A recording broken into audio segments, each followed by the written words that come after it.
Hello, and welcome to episode 36 of What If Civilization Started Over. Today, we're going to be looking at World War One. So if you didn't watch the last episode, make sure you watch that to get the context. But with that, let's get right into it. So as you saw at the end of the last episode, Russia, which it's weird to call the country Russia because they don't have any territory in modern day Russia, but they identify as Russia, so we're going to call them Russia. They started an invasion into Belarus, which led to France and a bunch of other countries basically all ganging up together on Russia, who had a defense contract with England. So England and is going to join Russia, and Andalusia had a deal with England, so Andalusia is going to join Russia, and that's how this whole thing happened. So this is actually not like two full alliances. These are like a bunch of series of agreements. So France and Belgium have a thing with Italy has a thing with France, and then France also has a thing with Belarus, and then a separate deal with Poland and Denmark. So yeah, it's not like they're all allied to each other, but they all have separate deals with France. Same thing with these two. They don't actually technically have a deal with each other. They have separate deals with England. Anyway, that's enough yapping. Let's get right into this war, where, to everyone's surprise, Russia will actually do very well in the war at the beginning, as they almost immediately go up towards the Belarusian capital. And what I'm going to do is, one sec, I'm going to make a new layer that's just the sides of the war so that it'll just be nicer to look at. Okay, this will make it way easier to actually do the war, as it's going to start off mostly in Europe. It end up accidentally losing all of Russia's invaded territory, but it looks something like this, with them approaching the Belarusian capital very quickly. And it looks like Belarus might fall, and if Belarus falls, then maybe the rest of the Blue Alliance will kind of stop seeing the reason for the war and will kind of just give up. Or at least that's the hope of the Red Alliance. However, Italy is going to try and make it as painful as possible by starting a war in Africa to try and regain their claims that they have over the Andalusian territories and kind of fulfill their dreams of a larger African colony. And it seems that Italy is actually doing quite well at this, pushing Andalusia very quickly out of Morocco. And this is kind of alarming Andalusia as they send more troops down here. And they managed to hold the Pyrenees because they have the entirety of the Pyrenees. I think in our timeline it's split between Spain and France, but here Andalusia has the entirety of the mountain chain as well as some land beyond it, which makes it pretty much impossible for France to penetrate. And in fact, Andalusia is able to get a little bit of border skirmishes and push the front here a little bit into France, but France is a lot stronger, so they're not able to push it too far. But also Andalusia is devoting a majority of their forces over here to stopping the Italian push, and they're able to get close to this city, but they don't yet free it from the Italian jaws.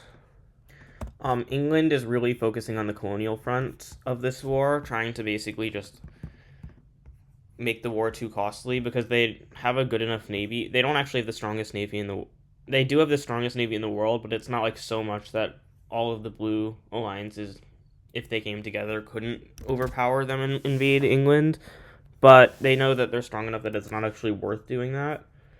Anyway, so England's strategy is mostly the colonial theater, since they know they are the one in the war who's the most dedicated to the colonial stuff. And so they will invade Belgium's East African colony, which Belgium hadn't really put much they didn't put much into this, and so England is actually very easily able to seize this colony with some help from the Andalusian colony over here. And the colonial front is really where the Red Alliance is actually doing their best, as they start taking these colonies that the French recently purchased from Belgium and from Poland and Denmark. Where things are going better for the Blue Alliance is in Belarus, as they start basically pushing back against Russia, and they have a plan to cut Russia into two, cutting off the Romanian territories and hopefully inciting a Romanian rebellion to free them from Russia's paws, as Russia seems like they're going to fall. And they then send forces into Romania, but that has the opposite effect of what they intended, as it kind of makes the Romanian people be like, oh, maybe Russia's actually good to us because these guys are like invading us and destroying our cities and whatever.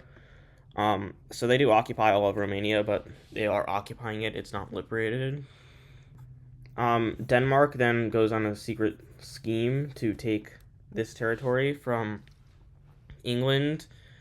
So yeah, the European front is going in favor of the blue team, but the colonial front is not, as France has kind of decided to abandon this colony over here since they basically got it less than 10 years ago. Yeah, they got it less than 10 years ago. They don't value it as much as their core colonies, which is like this one.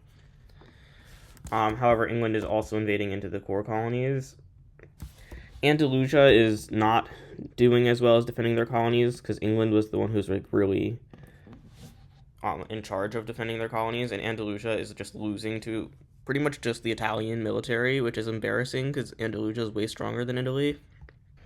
Italy manages to capture 2 more Andalusian cities, as it's very clear that Andalusia is not as strong as they once were. Once the Canaries are seized, things are really getting difficult for Andalusia to manage their colony, as France decides to send some forces in to retake their colony over here, also connecting it up via this Nigerian area to the rest of their colonies. And all of a sudden, the colonial front isn't even going that well, as France manages to push Andalusia out of here and make a landing across the Strait of Gibraltar, so that Andalusia is basically losing on all fronts.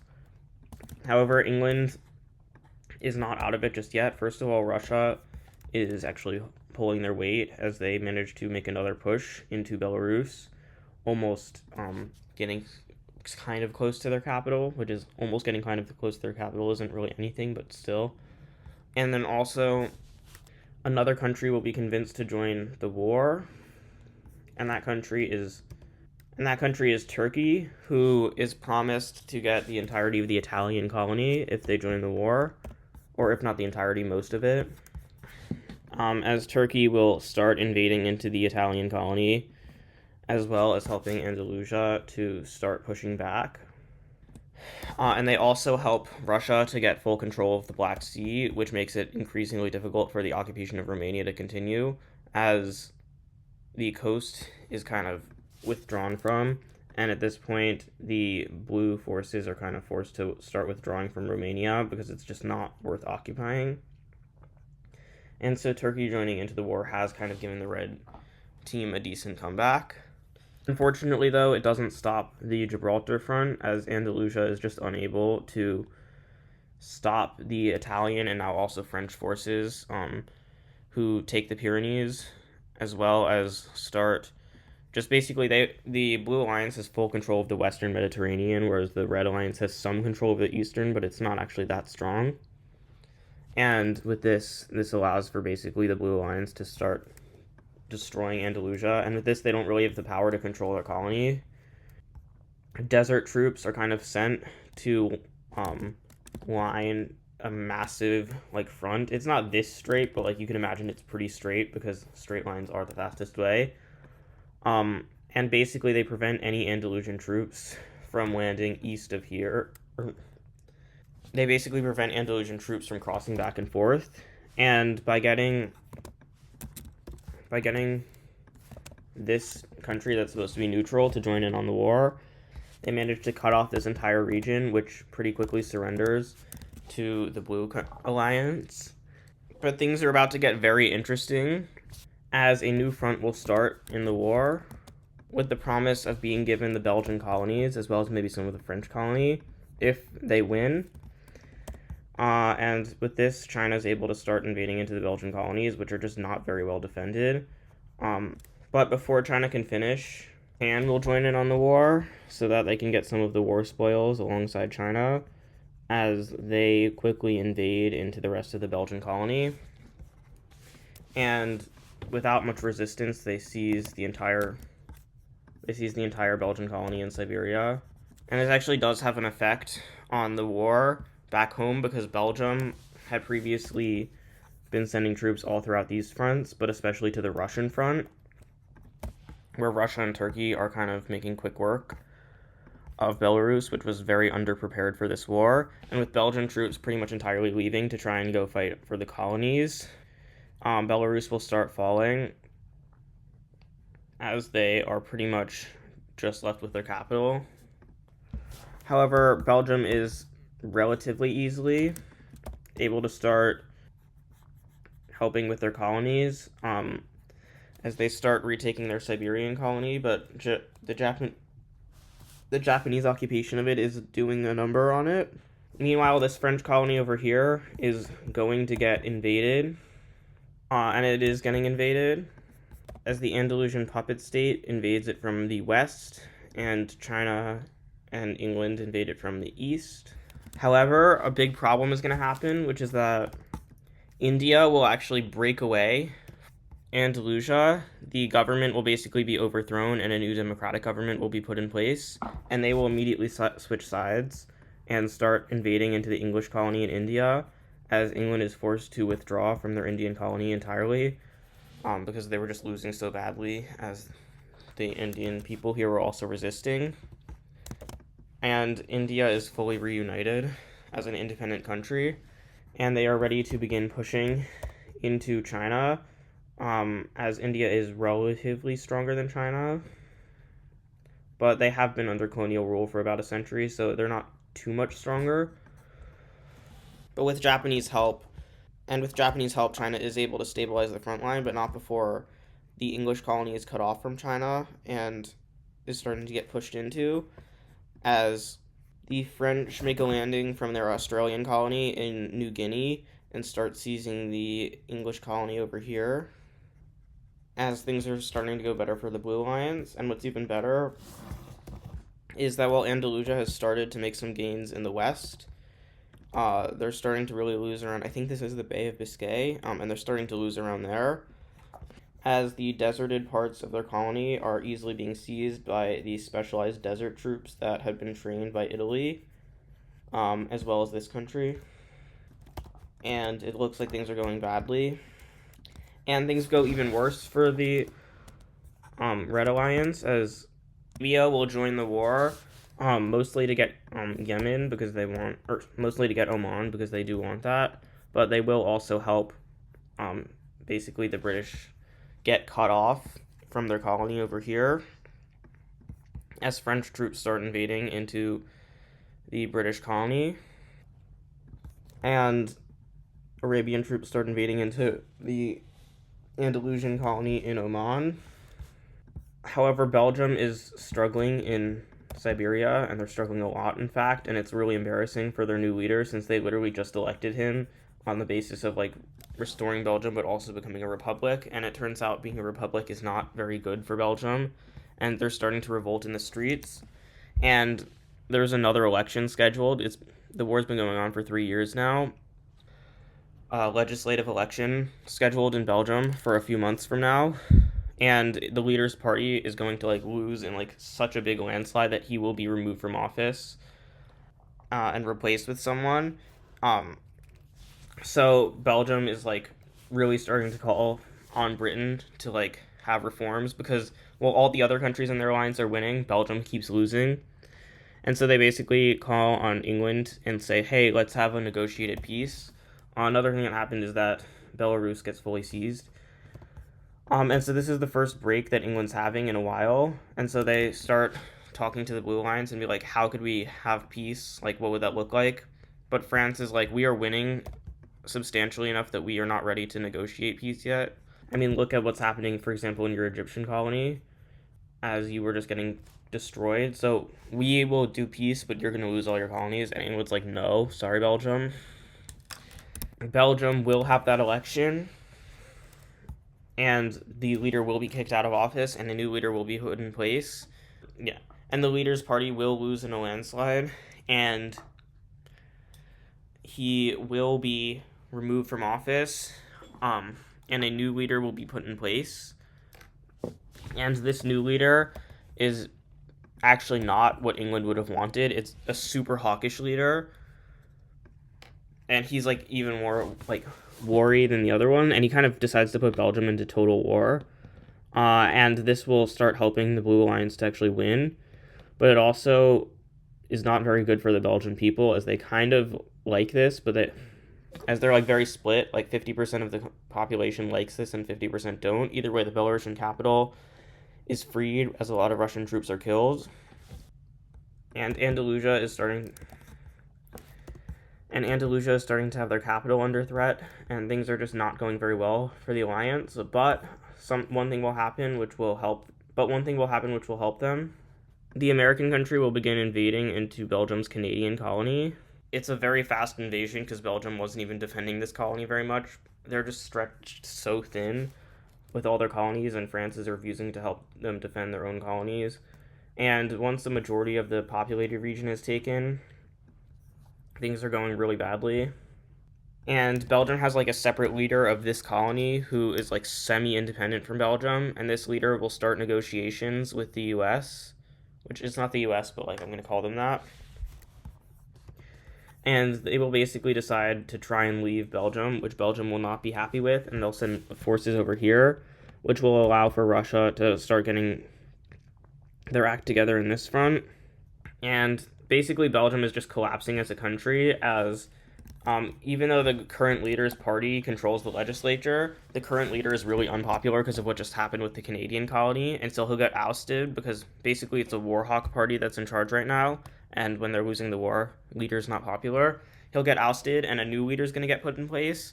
But basically Belgium is in chaos. They don't really have the stability that you need to fight such a war, and England's going to take advantage of this by making a landing near the Belgian capital and seizing Belgium's second biggest city, which is Amsterdam. And at this point, there's like alarm bells going off. England will then make things even worse for the Blue Alliance, as they convince Scandinavia to join the war. In exchange, they will actually be giving up this territory to Scandinavia. And Scandinavia will easily take back this territory, which is now theirs. France is getting desperate at this point, so they start helping Belgium, but they fail to take Amsterdam. However, Andalusia at this point is basically screwed, and they're considering surrendering, so England has to send a lot more aid to them. And that's going to be bad for England in the other fronts, as they're going to be forced to give up this. But yeah, Andalusia actually, with the English help, is actually able to start liberating a lot of their territory, since none of this territory was super thoroughly occupied. Like, they should have done a better job at occupying it. So Andalusia can stay in the war, which is very important for obvious reasons. They control a lot of land. The Asian front is going very badly for the Blue Alliance, and at this point, it's not really clear why. Like, it seems like the Blue Alliance should be winning, but it's just that Japan is very powerful. They're just as powerful as a lot of the European countries, and so they're able to kind of solo this. And Japan is the sole reason that Siberia hasn't joined the war, because Siberia is afraid of, if they join the war, then Japan will invade them. Anyway, English help will cease to go to Russia, which will allow for a massive invasion into Scandinavia, taking St. Petersburg on the part of the Belarusians, who also managed to liberate most of their territory and almost take the Russian capital before they're pushed back a little.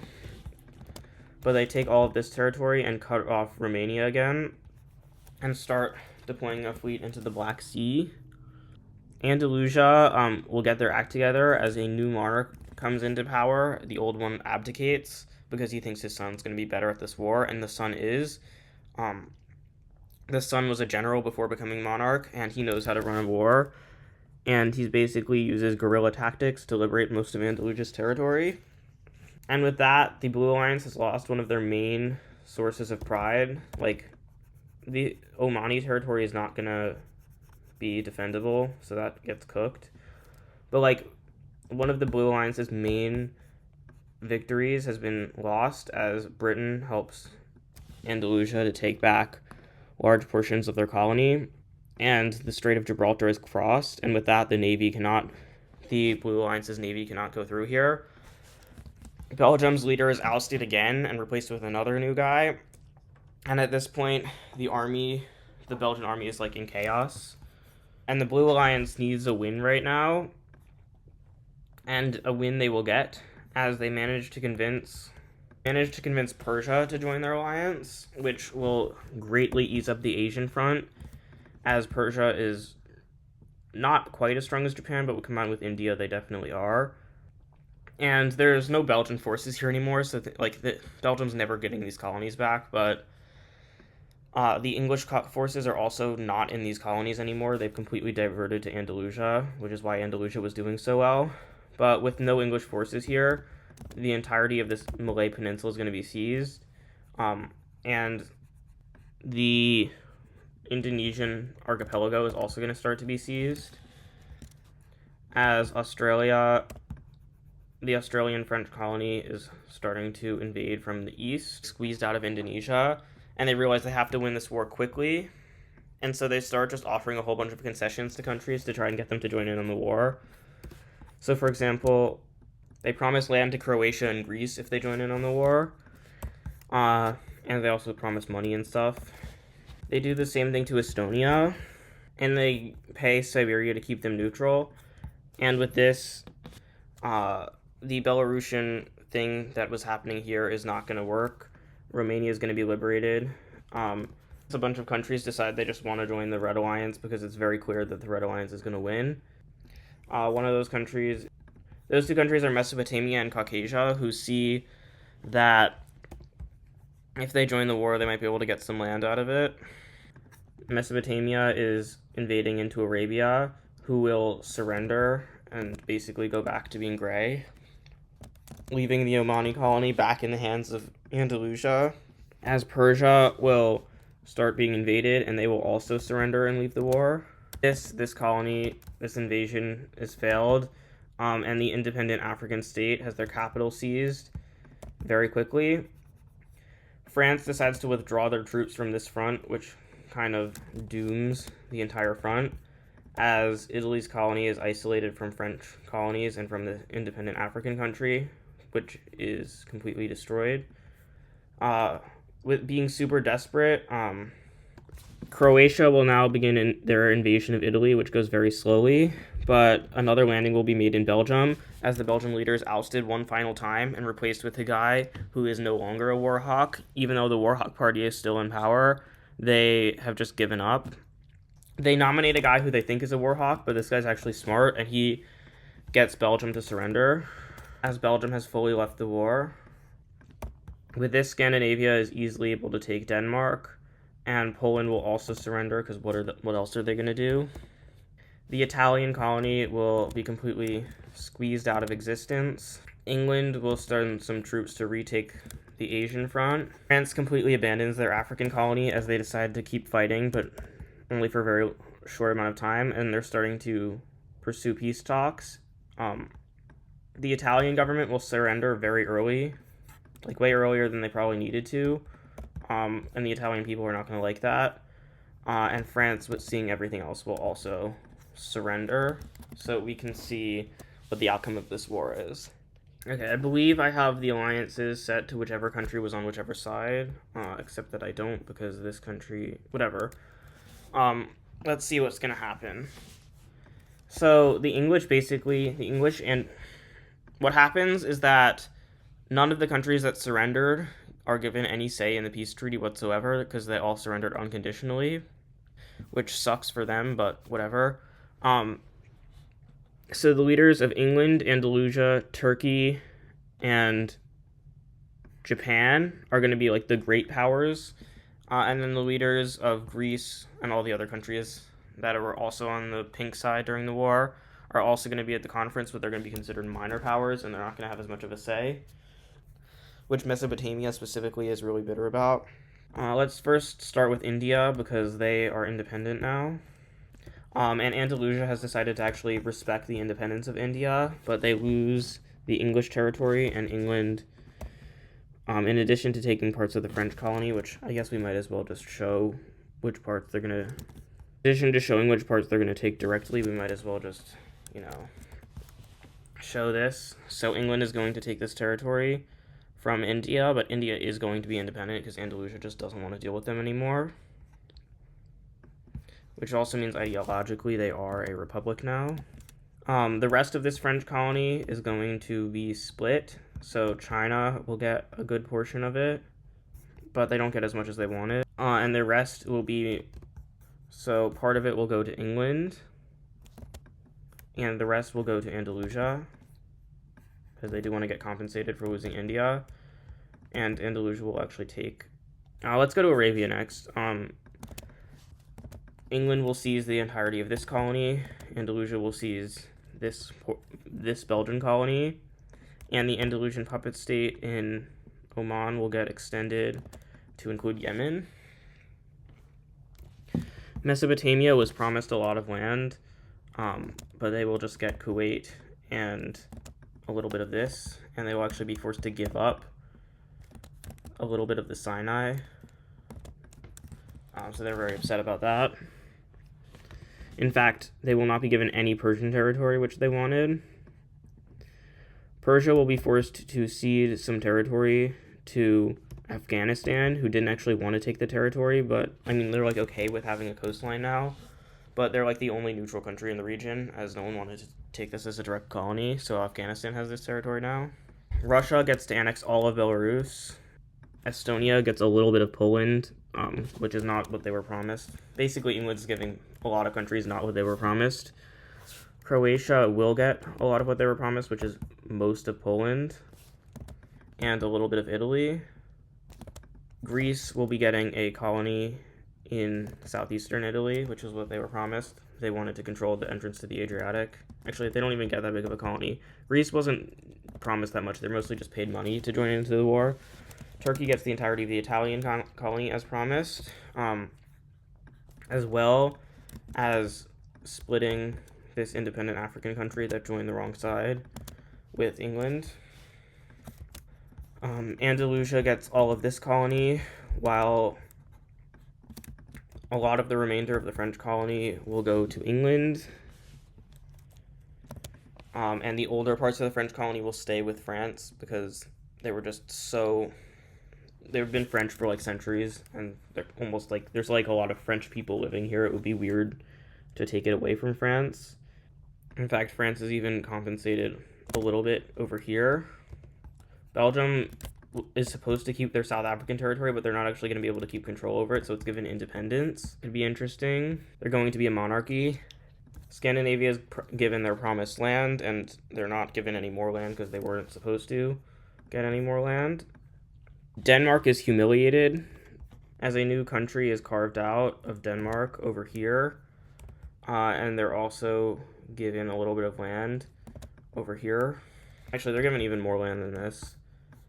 This new country is supposed to be like an ethno-state, like with the idea of this is an ethnicity within mostly Belgium, but also a little bit of Denmark that has been oppressed for a while. A similar thing will happen over here as a massive new state. Actually, I can't use yellow. A massive new violet state is created through most of Belgium and half of Poland, with the idea that they're their own separate ethnicity, even though they're not. This is kind of a thing that was made up during the war because these people wanted independence from both countries. Poland is kept as a rump state. Belgium is kept as a rump state. France is actually not humiliated too much, simply because they surrendered rather early and they were already really strong. And so France was the only one who conditionally surrendered, so they didn't want to lose too much. They mostly just lose a lot of their colonies. But they will be losing some stuff. An independent state will be created in Brittany, which I think was there a while ago. Oh yeah, so that's all that France is going to lose in the mainland. They mostly just lost colonial stuff. Speaking of which, they also lose their colonies over here, which are ceded to the Dominican country, actually. And the elephant in the room is that the US, the American state, takes most of Canada, and the rest becomes its own independent country. Its capital will be over here, where its capital already was. The French-Australian colony will be ceded to England. My computer's about to die, so I'm going to finish this episode soon. And yeah, I think that's pretty much the entire peace treaty. Oh, right. One last thing. God, this is really slow. Sorry. Belgian colony here goes to Japan. This Belgian colony goes to China, and this one goes to Japan. And I'm going to end it here before it gets even worse. So thank you for watching, and I'll see you in the next one. Bye.